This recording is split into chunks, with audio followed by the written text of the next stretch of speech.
The autumn wind scattered maple leaves across the cemetery grounds as Nathan Brooks stood before his mother's casket. At 63, Grace Brooks had left the world too soon, but her battle with pancreatic cancer had finally ended. The Toronto Cemetery, with its ancient oaks and well-maintained paths, seemed fitting for a woman who had always appreciated quiet dignity. Nathan adjusted his tie, feeling the weight of unsaid words pressing against his chest. Around him, the small gathering of mourners, mostly his mother's bridge club friends and a few distant relatives, dabbed at their eyes with tissues.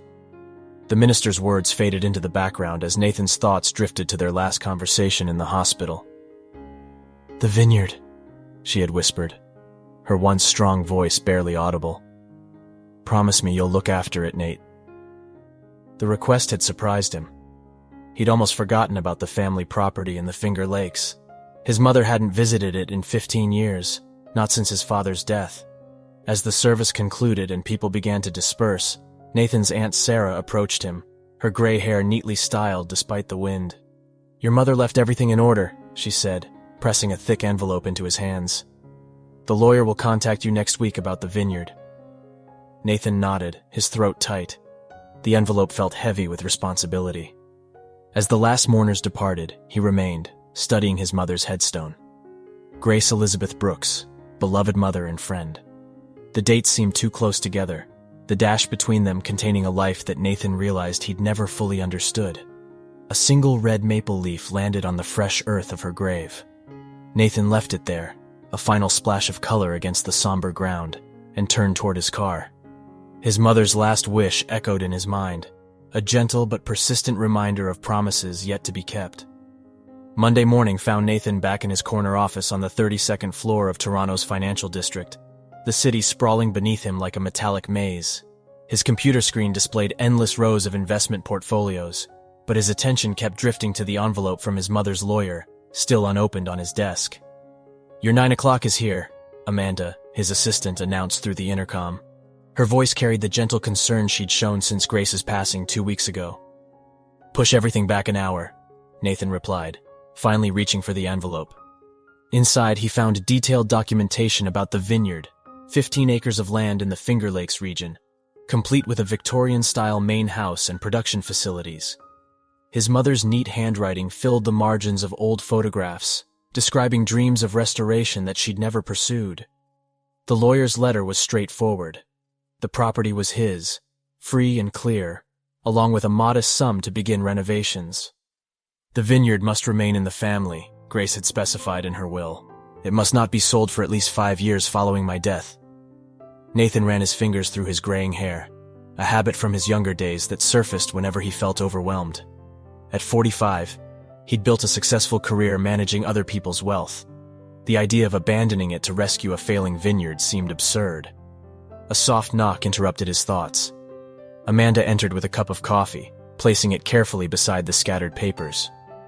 "Those are beautiful," she said, pointing to the photographs. "Is that where you grew up?" "Partly," Nathan replied, showing her a faded image of the house. "We moved to Toronto when I was 16. Mom kept the property, but..." He trailed off, remembering summers spent among the vines, his father's passionate explanations about soil composition and grape varieties. Amanda studied the photo, her brow furrowed in thought. "You know," she said carefully, "I've worked with you for 7 years now, Mr. Brooks, and in all that time, I've never seen you as interested in anything as you are in these old pictures." Nathan looked up, startled by her observation. Amanda continued, her voice gentle but firm. "Maybe this inheritance is more than just property. Maybe it's an opportunity." As she left the office, Nathan stood at his window, watching the morning traffic inch along far below. His reflection stared back at him, successful, respected, and utterly unfulfilled. He thought of his mother's final request, of the passion in her voice when she spoke of the vineyard one last time. With sudden resolve, he reached for his phone to call the lawyer. Sometimes, he realized, inheritance was more than just property. It was a chance to reclaim lost pieces of yourself. The drive from Toronto to the Finger Lakes region took longer than Nathan remembered. As his Mercedes navigated the increasingly rural roads, glass towers gave way to rolling hills and sprawling farmland. It was early April, and the landscape was awakening from its winter slumber. painted in subtle shades of green and brown. He'd given himself 3 months, a sabbatical, he'd called it when speaking to his partners. They'd been surprisingly understanding, though he suspected they thought he was having some sort of midlife crisis. Perhaps he was. The GPS directed him onto a narrow road lined with mature maple trees. A weathered sign reading, Brooks Family Vineyard, Est 1962, hung crookedly from a post, nearly hidden by overgrown vegetation. Nathan pulled into the gravel driveway, his car's suspension protesting against the uneven surface. The main house loomed before him, a Victorian dame fallen on hard times. Paint peeled from the wraparound porch, and several shutters hung askew. Yet even in its neglected state, the house retained an air of dignity that reminded him powerfully of his mother. "Well, this is something," he muttered, stepping out of his car. The spring air carried the earthy scent of thawing soil and distant rain. In the vineyard beyond the house, rows of unpruned vines stretched toward the lake, their tangled branches telling stories of years without proper care. Nathan climbed the creaking porch steps and unlocked the front door with the key the lawyer had provided. The interior was exactly as he remembered, frozen in time like a museum of his youth. Dust motes danced in the sunbeams that filtered through grimy windows, illuminating his mother's collection of antique furniture draped in white sheets. In the kitchen, a note waited on the counter, held down by a jar of local honey. He recognized the handwriting of Rachel Wilson, the caretaker who'd been checking on the property occasionally since his mother's last visit. "Welcome home, Nathan. I've stocked some basics in the fridge. The water's running, and I had the electricity turned back on. Call if you need anything. Rachel." The word home caught in his chest. He hadn't thought of this place as home in decades, yet standing in the familiar kitchen, memories flooded back. His father's Sunday pancakes, his mother's herb garden just outside the window, summer evenings spent on the porch watching thunderstorms roll across the lake. A distant rumble of thunder echoed his thoughts. Nathan moved to the window, watching dark clouds gather over the vineyard. As the first heavy drops began to fall, he realized that somewhere between Toronto and this moment, his mother's last wish had become his own chance at a new beginning. The next morning, Nathan woke to the unfamiliar sound of birdsong instead of city traffic. He made his way downstairs, the old floorboards creaking under his feet, a sound that brought back childhood memories of trying to sneak cookies from the kitchen late at night. In the harsh morning light, the extent of the house's neglect was even more apparent. Cobwebs adorned corners, and a thick layer of dust covered every surface. Nathan sighed, realizing the enormity of the task ahead. He was about to head to the kitchen when a knock at the door startled him. Rachel Wilson stood on the porch, a basket of fresh eggs in her hands, and a friendly smile on her weathered face. "Thought you might need some breakfast," she said, stepping inside without waiting for an invitation. "Lord knows what's left in that old refrigerator." Nathan followed her to the kitchen, watching as she efficiently set about making them both omelets. "Rachel," he started, "I can't thank you enough for looking after this place all these years." She waved off his thanks. "Your mother was a dear friend. It was the least I could do." She paused, studying him with kind eyes. "You look just like your father, you know. He'd be proud to see you here." As they sat down to eat, Rachel filled Nathan in on the local gossip, who had married whom, which farms were thriving, and the challenges facing the region's small vineyards. "It's not easy these days," she said, her expression serious. "Big corporations are trying to buy up everything. They don't care about the land or the tradition, just the bottom line." Nathan listened intently, realizing there was much more at stake here than just his inherited property. As Rachel prepared to leave, she turned to him with a knowing look. "You'll be needing help to get this place back in shape. There's someone you should meet, Catherine Mitchell. She runs the local winery association and knows more about grapes than anyone in the county." With that, Rachel left, leaving Nathan with a head full of new information and a growing sense of purpose. He spent the rest of the day exploring the property, each step bringing back memories and raising new questions about the future. As evening fell, Nathan found himself on the porch, watching the sun set over the lake. The beauty of the landscape struck him anew, and he felt a stirring of excitement he hadn't experienced in years. Tomorrow, he decided, he would start making calls. It was time to bring the Brooks family vineyard back to life. The local hardware store in town was a far cry from the sleek suppliers Nathan usually dealt with in Toronto. Mason's Hardware and Supply still had wooden floors that creaked underfoot and handwritten price tags on most items. The smell of sawdust and metal hung in the air, a scent that transported Nathan back to childhood visits with his father. He was studying a selection of work gloves when a familiar voice froze him in place. "Nathan? Nathan Brooks?" He turned to find Catherine, Kate Mitchell, standing there, looking as surprised as he felt. 25 years had passed, but he'd have known her anywhere. The same warm brown eyes, though now framed by elegant laugh lines, and that distinctive dimple when she smiled.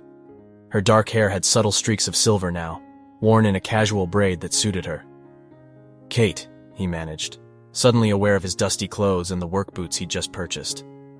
"I didn't expect to see me running the local winery association?" She finished his sentence with a knowing smile. "Life has a way of surprising us.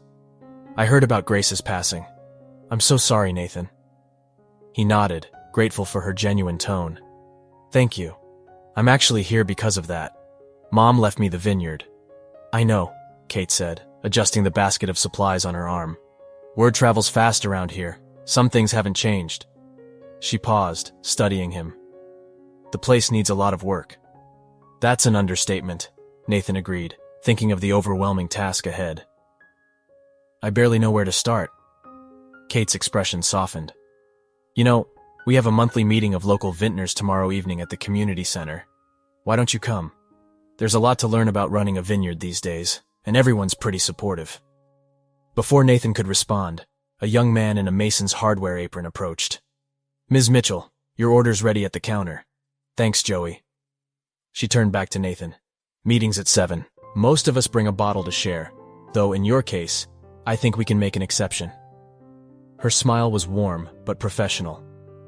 It would be good to have Brooks Vineyard represented again. As she walked away, Nathan found himself holding the work gloves he'd forgotten to purchase. The brief encounter left him oddly unsettled. Kate had been his first love, his high school sweetheart, until his family's move to Toronto had ended things.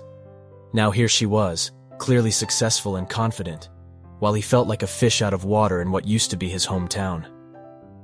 Thunder rumbled again outside, and Nathan heard the start of rain on the store's tin roof. He added the gloves to his growing pile of supplies, wondering if perhaps his mother had known exactly what she was doing when she left him the vineyard. Back at the house, Nathan busied himself with small repair projects, trying to ignore the nervous energy building up inside him at the thought of tomorrow's meeting. As he worked, he couldn't help but reflect on his encounter with Kate. She had changed, of course. They both had. But there was something in her manner, a quiet strength and passion for her work, that reminded him of the girl he'd known all those years ago. Kate had always been deeply connected to this place, to the rhythms of the land and the cycles of the vines. It was one of the things he'd loved about her. As evening approached, Nathan found himself in his father's old study, pulling out dusty volumes on viticulture. A notebook fell from between the pages, filled with his father's handwriting, detailed observations about the vineyard, weather patterns, and soil conditions. Nathan settled into the worn leather chair and began to read, the quiet ticking of the grandfather clock keeping him company. Hours passed as he absorbed his father's meticulous notes, beginning to understand the depth of knowledge and care that went into tending the vines. A particular entry caught his eye. The Riesling vines on the eastern slope are showing great promise. The mineral content of the soil there, combined with the morning sun, seems to produce a complexity of flavor that could be truly exceptional. Nathan looked up from the notebook, his mind racing. He remembered those Riesling vines, how proud his father had been of them. Were they still there, hidden among the overgrown rows? And if they were, could they be saved? For the first time since arriving, Nathan felt a spark of excitement about the vineyard's potential. He had come here out of obligation, but now he found himself genuinely curious about what the land could produce. As he finally headed to bed, the rain having given way to a clear, star-filled sky, Nathan realized he was looking forward to the vintners' meeting. He had questions now, not just about how to restore the vineyard, but about how to honor his father's legacy while creating something new. Tomorrow, he decided, would be the first day of truly embracing his inheritance. The community center buzzed with conversation when Nathan arrived the next evening. He recognized some faces from his youth, now matured by time, while others were completely new. The room was filled with a mix of weathered farmers, younger enthusiasts, and a few people who looked as out of place as Nathan felt. Kate stood near a table laden with wine bottles, deep in conversation with a small group. She caught Nathan's eye and waved him over, a warm smile breaking across her face. "Everyone, this is Nathan Brooks," Kate announced as he approached. "He's taking over the old Brooks vineyard." A murmur of interest rippled through the group. "Brooks? I remember your father's Riesling," said an older man with sun-weathered skin. "Best in the county, if you ask me." "That was a long time ago, Jim," Kate gently reminded him before turning back to Nathan. "Jim Henderson here runs Lakeview Wines, and these are the Peterson sisters, Sarah and Emily. They manage their family's organic vineyard." Nathan shook hands all around, trying to keep the names straight. "It's great to meet you all. I have to admit, I'm a bit out of my depth here." Sarah Peterson, a woman about Nathan's age with bright eyes and an easy laugh, patted his arm. "Don't worry, we all started somewhere, and you've got good bones to work with. That land of yours has real potential." As the meeting officially began, Nathan found himself taking notes on his phone as the group shared contacts for equipment suppliers, seasonal workers, and viticulture consultants. The sense of community was unexpected and oddly comforting. "Now, let's talk about the elephant in the room," Jim Henderson said, his voice cutting through the chatter. "Thornhill Estates is sniffing around again. They've made offers on 3 properties in the last month." A tense silence fell over the room. Nathan leaned towards Kate, whispering, "Thornhill Estates? Big corporation," she murmured back. "They've been trying to buy up small vineyards in the region, not exactly known for their commitment to local traditions or sustainable practices." The discussion that followed was heated. Some vintners were considering selling, citing rising costs and difficult market conditions. Others, like the Peterson sisters, were adamant about maintaining their independence. "What we need," Kate said, her voice rising above the others, "is a way to showcase what makes our wines special, to remind people why small local vineyards matter." As the meeting wound down, Kate approached Nathan. "So, what do you think? Ready to run screaming back to Toronto?" Nathan chuckled, surprised to realize he felt more energized than overwhelmed. "Actually, I'm intrigued. There's so much to learn, but I think I want to give this a real shot." Kate's eyes lit up. "That's great to hear. Listen, I'm free on Friday if you want me to come by and take a look at your vines. No obligation, just a professional courtesy for Grace's son." "I'd appreciate that," Nathan said, feeling a flutter of anticipation that had nothing to do with vineyard management. "Around 9? She nodded, a small smile playing at the corners of her mouth. "Bring boots. It'll be muddy." As Nathan drove home that night, his mind was buzzing with new information and possibilities. The challenges ahead were daunting, but for the first time in years, he felt truly alive. The vineyard was no longer just a promise to his mother, but a living thing with potential waiting to be uncovered. Back at the house, he found himself once again in his father's old study. This time, he pulled out a dusty photo album. Page after page showed his parents among the vines, their faces young and full of hope. In one photo, his father knelt beside a newly planted row, his hand gently supporting a tender shoot. Nathan touched the image, a lump forming in his throat. He'd forgotten how much this place had meant to them, how much of themselves they'd poured into the land before circumstances forced them to leave. As he closed the album, his gaze fell on his father's old desk calendar, still open to the month they'd moved away. A quote was scrawled in the margin in his father's handwriting. "The best time to plant a vine was 20 years ago. The second best time is now." Nathan smiled, feeling a connection to his father that he hadn't experienced in years. Tomorrow, he decided, he would start his own notebook. It was time to add a new chapter to the Brooks family story. Friday morning dawned clear and cool. Nathan was on his second cup of coffee when Kate's truck rumbled up the driveway. She emerged wearing sturdy work boots, jeans, and a fleece jacket, her hair tucked under a well-worn baseball cap. "Ready to get your hands dirty?" she asked, hefting a backpack full of equipment. They spent the morning traversing the vineyard, Kate explaining the intricacies of soil composition, vine health, and sustainable farming practices. Nathan found himself alternately overwhelmed and fascinated, especially when Kate's expertise illuminated the potential hidden beneath years of neglect. "Your father was ahead of his time," Kate remarked, crouching to examine a gnarled old vine. "These trellising techniques. He was experimenting with methods that are standard practice now." As they worked their way through the rows, Nathan felt a growing connection not just to the land, but to the legacy his parents had left behind. Kate's presence stirred old memories too. Stolen kisses among these very vines, shared dreams of futures that had taken wildly different paths. "So," Nathan ventured as they paused for water, "how did you end up running the Winery Association? Last I heard, you were headed to California for college." Kate's eyes took on a faraway look. "I did go. Studied environmental science, even worked for a big wine producer out there for a few years." She gestured at the surrounding hills. "But this place, it gets in your blood, you know? I came back for a visit and realized this was where I needed to be." Nathan nodded, understanding all too well the pull of the land. "And now you consult for other vineyards?" "Among other things," Kate smiled. "I also have a small plot of my own, just 2 acres, but it's enough to experiment with some interesting varietals." As they continued their survey, Kate pointed out areas of promise and concern. The old Riesling vines Nathan's father had been so proud of were still there, hidden beneath years of overgrowth. With proper care, Kate assured him, they could be brought back to productivity. Near the edge of the property, they stumbled upon an old shed, half hidden by overgrown bushes. The padlock fell away at Kate's touch, rusted through. "I don't remember this," Nathan said, pushing the creaking door open. Inside, amidst cobwebs and dust, they found stacks of old crates and equipment. Kate let out a low whistle, lifting a tarp to reveal an antique grape press. "This is a piece of history," she said admiringly.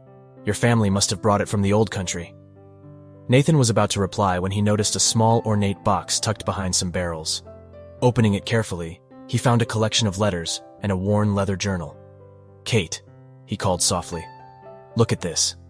The journal was his mother's, filled with entries spanning decades. As they flipped through the pages, a story unfolded, one of young love, difficult choices, and enduring passion for the vineyard. "She never stopped loving this place," Nathan murmured, reading his mother's elegant script. "Even after they moved to Toronto, she dreamed of coming back." Kate squeezed his shoulder gently. "Maybe that's why she left it to you. She knew you'd understand its value." They spent the afternoon poring over the journal and letters, piecing together a history Nathan had never known. His parents' decision to leave had been driven by financial necessity, not lack of passion. Every entry spoke of their hope to return, to see the vineyard flourish again. As the sun began to set, casting long shadows across the land, Nathan and Kate sat on the porch steps, sharing a bottle of wine Kate had brought, a Riesling from her own small vineyard. "To new beginnings," Kate said, raising her glass, "and to honoring the past." Nathan clinked his glass against hers, feeling a spark of something he hadn't experienced in years. It wasn't just the wine or the nostalgia, it was possibility, stretching out before him like the rows of vines awaiting renewal. "You know," Kate said after a moment, "with some hard work and the right approach, we could have a small harvest this year. Nothing big, but enough to start rebuilding the Brooks name." Nathan looked at her, surprised by the "we" in her statement. "You'd be willing to help with that?" Kate's eyes met his, warm and sincere. "Nathan, this valley is my home. Every vineyard that thrives here makes us all stronger. And besides," she added with a soft smile, "I've always wondered what might have been if you'd stayed." As night fell and the first stars appeared, Nathan felt a sense of peace he hadn't known in years. He had come here seeking to fulfill a promise, but he was finding so much more. A connection to his past, a purpose for his future, and perhaps a second chance at a love he'd thought long lost. As spring melted into summer, Nathan found himself settling into a rhythm he'd never expected to enjoy. Mornings began early, with dew still clinging to the vines as he and the small crew he'd hired started their day. Kate's guidance had become invaluable, her expertise steering them through the intricacies of organic viticulture and sustainable winemaking practices. The transformation of the vineyard was gradual but unmistakable. Overgrown rows were carefully pruned, revealing the strong bones of vines that had weathered years of neglect. The old Riesling plants, once hidden, now stood proudly in neat rows, their leaves a healthy green in the summer sun. Nathan's days were filled with a satisfying kind of exhaustion, his nights with research and planning. He'd taken to sitting in his father's old study, surrounded by viticulture books and his growing collection of notes. Often, Kate would join him, their heads bent together over soil samples or discussing the latest organic farming techniques. One particularly warm afternoon, they were inspecting the progress of the Riesling vines when Kate paused, wiping sweat from her brow. "You know," she said, a hint of admiration in her voice, "you're doing remarkably well for someone who spent the last 2 decades in a high-rise." Nathan chuckled, leaning against a trellis. "Believe me, I'm as surprised as you are, but there's something about this place." He gestured to the rolling hills and the glint of the lake in the distance. "It feels right somehow." Kate nodded, understanding in her eyes. "It gets under your skin, doesn't it? The connection to the land, the cycle of the seasons." As they walked back to the house, their conversation drifted from vineyard management to more personal topics. Nathan learned about Kate's journey from their small town to university, her travels through European wine regions, and her eventual return to the Finger Lakes to start her own business. "And you?" she asked, as they settled onto the porch with glasses of iced tea. "What really made you decide to leave the corporate world behind?" Nathan was quiet for a moment, considering. "I think I was just going through the motions for a long time. Mom's passing, inheriting this place. It forced me to reevaluate everything." He paused, then added softly, "And coming back here, seeing you again, it's made me realize how much I miss this life." Their eyes met, and Nathan felt a familiar flutter in his chest, one he hadn't experienced in years. Kate's smile softened, and she reached out, briefly touching his hand. "I'm glad you came back," she said softly. The moment was interrupted by Rachel, who came around the corner of the house with a stack of paperwork. "Sorry to interrupt," she said, her knowing glance moving between them. "But Nathan, you need to sign off on these supply orders." As Nathan reviewed the documents, he noticed Kate gathering her things to leave. "Dinner tomorrow?" he asked, surprising himself with his boldness. "To discuss the new irrigation system, of course." Kate's eyes twinkled with amusement. "Of course, for the irrigation system. 7 o'clock?" That night, after Rachel had gone home and the vineyard was quiet, Nathan sat in his father's old study, reading through more of his mother's journal. He came across an entry from just a few years ago. "The vineyard sleeps now, waiting. I hope someday Nathan will understand why we left, and why this land has always called us back. There's magic in these hills, in the way the vines connect us to the earth and to each other. I pray he'll feel it too, when the time is right." Nathan closed the journal gently, his mother's words resonating deeply. Outside, the summer night was alive with the sound of crickets and the rustling of leaves. For the first time in years, he felt truly at peace, and full of anticipation for what tomorrow might bring. As he prepared for bed, his phone buzzed with a text from Kate. "Don't forget your irrigation plans for tomorrow, and maybe a bottle of that Chardonnay we found in the cellar? For research purposes, of course." Nathan smiled, feeling like a teenager again. He typed back, "Wouldn't dream of forgetting either. See you at 7. As he drifted off to sleep, Nathan's mind was filled not with spreadsheets and investment portfolios, but with visions of ripening grapes, autumn harvests, and a future intertwined with the rhythms of the vineyard, and perhaps with Kate by his side. The dinner with Kate had blossomed into a tentative romance, adding a new layer of joy to Nathan's life at the vineyard. As summer progressed, so did the transformation of Brooks' family vineyard. The vines were responding well to their renewed care, and the first small batch of wine produced under Nathan's stewardship showed promise. However, storm clouds were gathering on the horizon, both literally and figuratively. One muggy August afternoon, Nathan was discussing harvest plans with Rachel when Kate's truck came barreling up the driveway, kicking up dust. "Nathan," she called, hurrying towards them with a worried expression. "We have a problem." She explained that Thornhill Estates, the large corporate winery they'd discussed at the vintners meeting, was making aggressive moves to buy up smaller vineyards in the region. Their representative, James Carruthers, had been spotted in town, making inquiries about properties that might be struggling. "They're not interested in preserving the local character," Kate said, her voice tight with concern. "They want to consolidate everything under their brand, industrialize the whole process." Nathan frowned, thinking of his mother's words about preserving the family legacy. "They can't force anyone to sell, can they?" "Not directly," Rachel chimed in, "but they can make it mighty difficult for small operations to compete. They've got deep pockets and no scruples about undercutting prices." As if on cue, a sleek black car pulled into the driveway. A man in an expensive suit emerged, his smile as polished as his shoes. "Mr. Brooks," he called out. "James Carruthers, Thornhill Estates. I wonder if I might have a word." The next hour was a tense dance of polite refusals and veiled threats. Carruthers painted a bleak picture of the challenges facing small vineyards, while extolling the benefits of selling to Thornhill. Nathan could feel Kate bristling beside him, her hand occasionally brushing his arm in silent support. "I appreciate your offer, Mr. Carruthers," Nathan said finally, "but I'm not interested in selling. This vineyard is more than just a business to me." Carruthers' smile never wavered. "Of course I understand. But do think it over. The offer won't be on the table indefinitely." With that, he handed Nathan his card and departed. As the black car disappeared down the road, the first raindrops of an approaching storm began to fall. Kate, Nathan, and Rachel hurried to secure everything in the vineyard before the weather hit in earnest. Later, as thunder rolled across the hills and rain lashed against the windows, Nathan and Kate sat in the cozy living room, discussing strategies to resist Thornhill's pressure. "We need to band together," Kate said, her eyes bright with determination.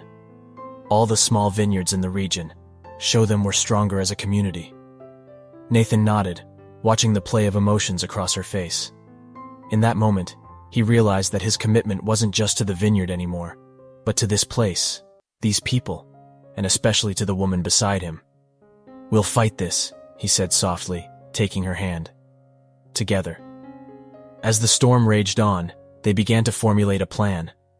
Kate suggested organizing a heritage wine festival, showcasing the unique character of their local vineyards. Nathan, drawing on his business experience, proposed creating a cooperative to share resources and marketing efforts. "We could even look into protected designation of origin status," Kate mused. "Highlight the unique terroir of our region." As they talked late into the night, the storm outside gradually subsided. Nathan felt a surge of gratitude for Kate's presence in his life, for the way she seamlessly blended her love for the land with practical business sense. When Kate finally left, the air was thick with the scent of rain-soaked earth and possibility. Nathan stood on the porch, watching her taillights disappear down the drive. He felt more certain than ever that he'd made the right choice in staying. Inside, he noticed a missed call from Amanda, his former assistant in Toronto. Curious, he dialed her back. "Mr. Brooks," she answered, a smile evident in her voice. "I hope you don't mind, but I've been following your progress. There's quite a buzz in certain circles about your vineyard's revival. I may have mentioned it to a few of our old clients who are interested in sustainable investments." Nathan's heart raced at the implications. "Amanda, you're a genius. Thank you." As he hung up, Nathan felt a renewed sense of purpose. Thornhill Estates might have deep pockets, but they underestimated the strength of this community and the power of a good story. The battle for Brooks Family Vineyard and for the soul of their wine region was just beginning. The weeks leading up to the Heritage Wine Festival were a whirlwind of activity. Nathan found himself at the center of a community-wide effort, coordinating with other vintners, local restaurants, and artisans to create an event that would showcase the best of their region. Kate was a constant presence, her energy and connections proving invaluable. Together, they worked long hours, their shared passion for the project bringing them closer. Late nights poring over logistics often ended with quiet moments on the porch, sharing a glass of wine and dreams for the future. The day of the festival dawned clear and bright. The Brooks Family Vineyard, rejuvenated and gleaming, was the centerpiece of the event. Visitors wandered through the vines, sampled wines from a dozen local vintners, and enjoyed the festive atmosphere. Nathan spotted James Carruthers from Thornhill Estates, looking decidedly out of place in his corporate attire. But instead of feeling threatened, Nathan felt a surge of confidence. He approached Carruthers with a glass of his newly bottled Riesling. "Mr. Carruthers, welcome. Care for a taste of what makes our region special?"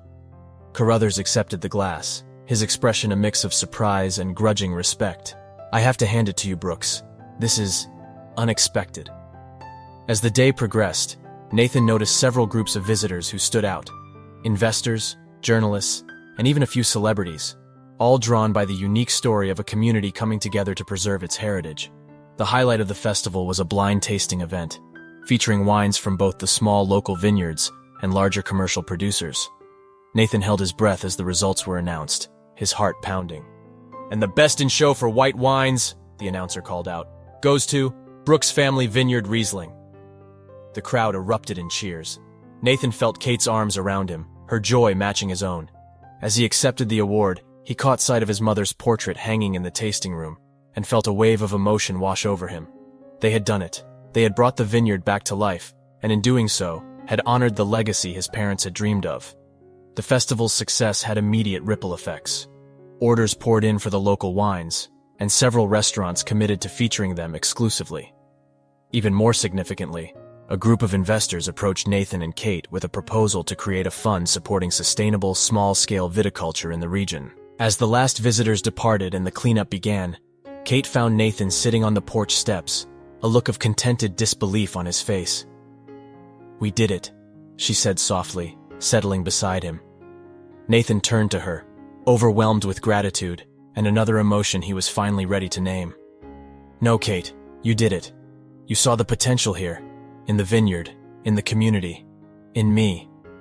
Their eyes met, years of history and months of renewed connection converging in a single moment. Nathan leaned in, kissing her softly. Kate responded with equal tenderness, her hands framing his face. When they parted, both were smiling. "You know," Kate said, her eyes twinkling, "I think this might be the start of a very successful partnership." Nathan laughed, pulling her close. "I think you might be right, in more ways than one."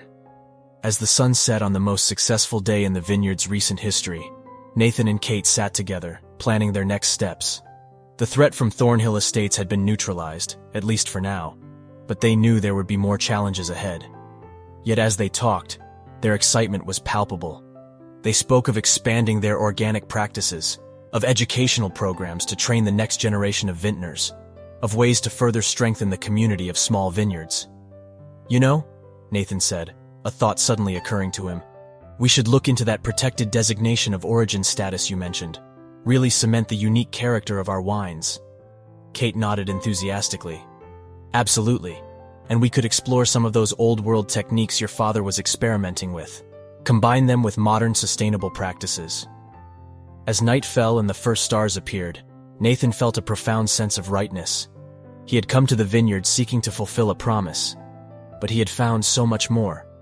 A connection to his past, a purpose for his future, and a partner to share it all with.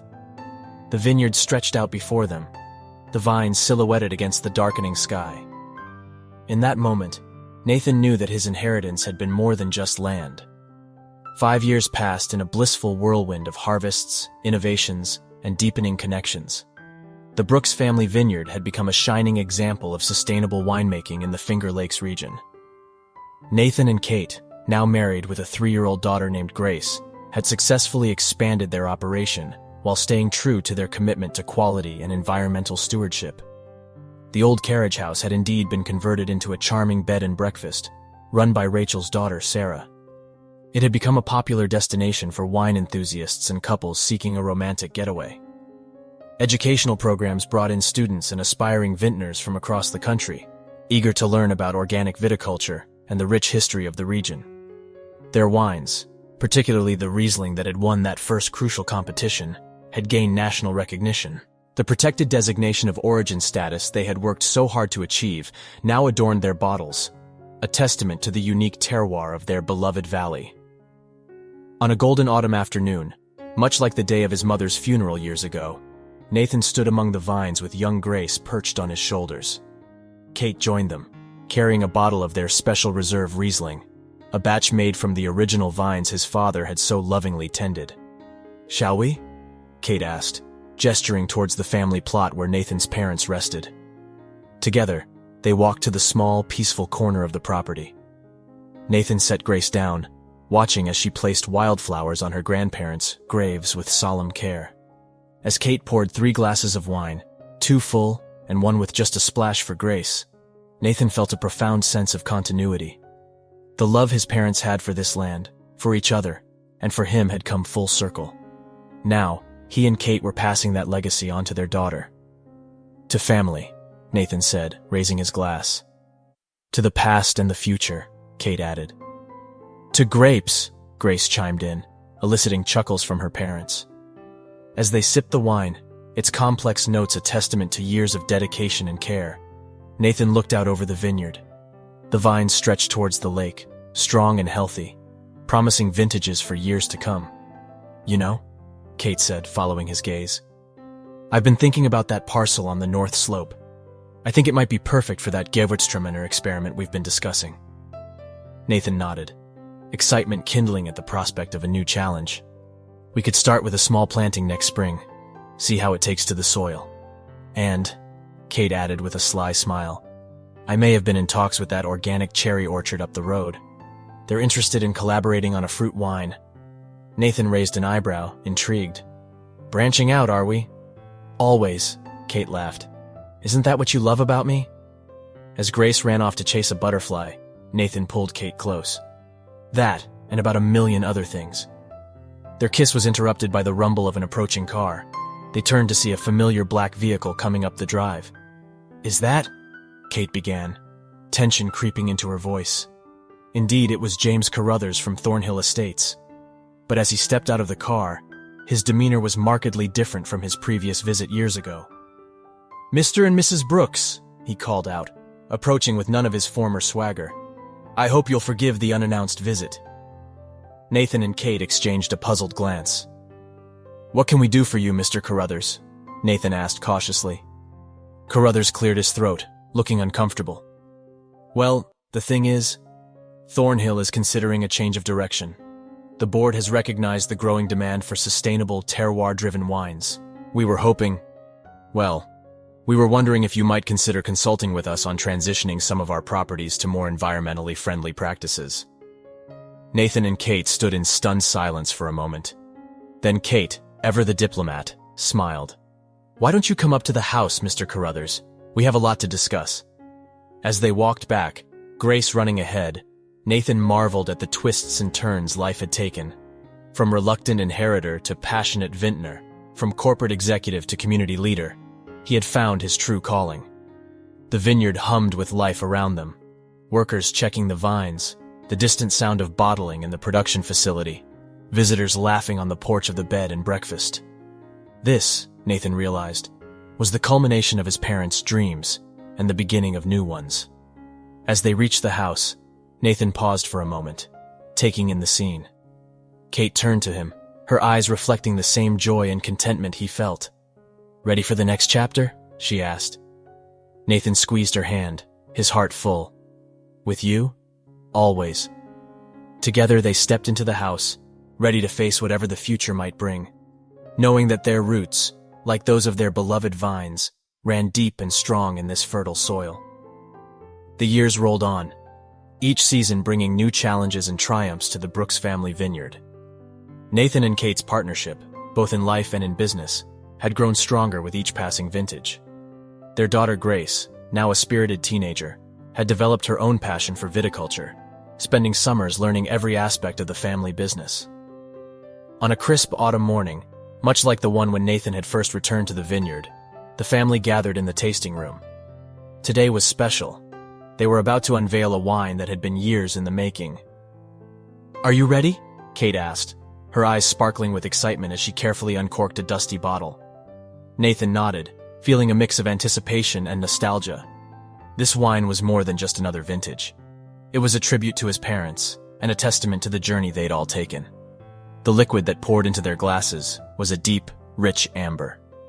Nathan lifted his glass, inhaling deeply. The aroma was complex, notes of honey, apricot, and something indefinable that spoke of time and patience. To the Brooks Legacy Riesling, he said softly, raising his glass. 20 years in the making. They sipped in reverent silence, The wine was everything they'd hoped for, a perfect balance of sweetness and acidity, with layers of flavor that seemed to evolve with each taste. "It's incredible," Grace breathed, her eyes wide. "This is from the vines Grandpa planted." Kate nodded, her voice thick with emotion. "The very same ones. Your father nursed them back to health when he first came here." As they savored the wine, Nathan's mind drifted back over the years. He thought of those first difficult months, of the community that had rallied around him, of the love that had blossomed anew with Kate. Every challenge they'd faced, from threatening corporations to unpredictable weather, had only served to strengthen their resolve and deepen their connection to the land. The Brooks family vineyard had become more than just a successful business. It was a cornerstone of the community, a place where traditions were honored and new ideas flourished. The educational programs they'd started had grown into a full-fledged viticulture institute, training the next generation of winemakers in sustainable practices. Their collaboration with Thornhill Estates, which had begun so tentatively years ago, had blossomed into a model for how large corporations and small, family-owned vineyards could work together for mutual benefit. The Finger Lakes wine region had gained international recognition, with the Brooks name synonymous with quality and innovation. As they finished their tasting, Nathan excused himself and slipped out onto the porch. The vineyard stretched before him, the vines heavy with ripe grapes ready for harvest. In the distance, he could see the new plots where they were experimenting with climate-resistant varieties, preparing for the challenges of a changing world. Kate joined him, wrapping her arms around his waist. "Penny for your thoughts?" Nathan smiled, pulling her close. "Just thinking about how far we've come. How much has changed, and yet..." He gestured to the land before them. "How much remains the same?" Kate nodded, understanding. "Your parents would be so proud, Nathan. Of the vineyard, of course, but mostly of you. Of the life you've built here." As if on cue, Grace burst out of the house, waving a tablet excitedly. "Mom! Dad! You've got to see this! The Legacy Riesling just got a pre-release review. They're calling it the wine of the decade." Nathan and Kate exchanged a look of pride and amusement. Success was sweet, but it was moments like these. Family, togetherness, the simple joy of creating something beautiful that made it all worthwhile. As they headed back inside to celebrate, Nathan paused for one last look at the vineyard. The late afternoon sun bathed the vines in golden light, and for a moment, he could almost see his parents walking among the rows, their faces young and full of hope. "Thank you," he whispered, to them, and to the land that had given him so much.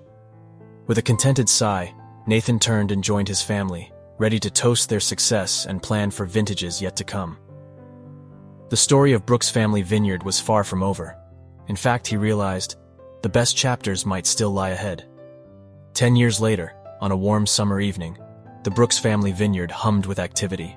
Strings of lights twinkled among the vines, and the air was filled with the sound of laughter and clinking glasses. Nathan, his hair now more silver than gray, stood at the edge of the gathering, watching with pride as his daughter Grace confidently led a group of international wine buyers through a tasting. At 25, she had grown into a formidable vintner in her own right, bringing fresh ideas and youthful energy to the family business. Kate appeared at his side, slipping her hand into his. "Quite a turnout for the 30th anniversary, wouldn't you say?" Nathan nodded, squeezing her hand. "I never could have imagined this when I first came back here. All of this, it's beyond anything I dreamed." They watched as Grace concluded her presentation to enthusiastic applause. She caught their eye and grinned, reminding Nathan so much of his mother that it made his heart ache with joy. As the evening wore on, Nathan found himself drawn to the old family plot. The headstones of his parents were now weathered with age, but well tended and surrounded by thriving grapevines. He felt rather than heard Kate approach. "I thought I'd find you here," she said softly. "Just paying my respects," Nathan replied. "And saying thank you, I suppose." Kate nodded, understanding as always. "You know, I think this is what they hoped for all along. Not just a successful vineyard, but a true legacy. Something that would grow and change, but always remain rooted in family and in this land." As they stood there, arms around each other, the sounds of the celebration drifted up from the winery. Nathan felt a profound sense of peace and continuity. The story of Brooks Family Vineyard would continue, vintage after vintage, generation after generation. In the fading light, Nathan raised an imaginary glass to his parents. "To the past," he murmured. Kate leaned her head on his shoulder. "And to the future," she added. Together, they turned and walked back towards the lights and laughter, ready to join the next chapter of their ever-unfolding story. What did you think of Nathan's story? Please leave a comment with your opinion. 2 buttons will appear next to it, one to subscribe, if you haven't already, and another to watch other exciting stories. Make your choice. Thanks for watching this far. See you soon.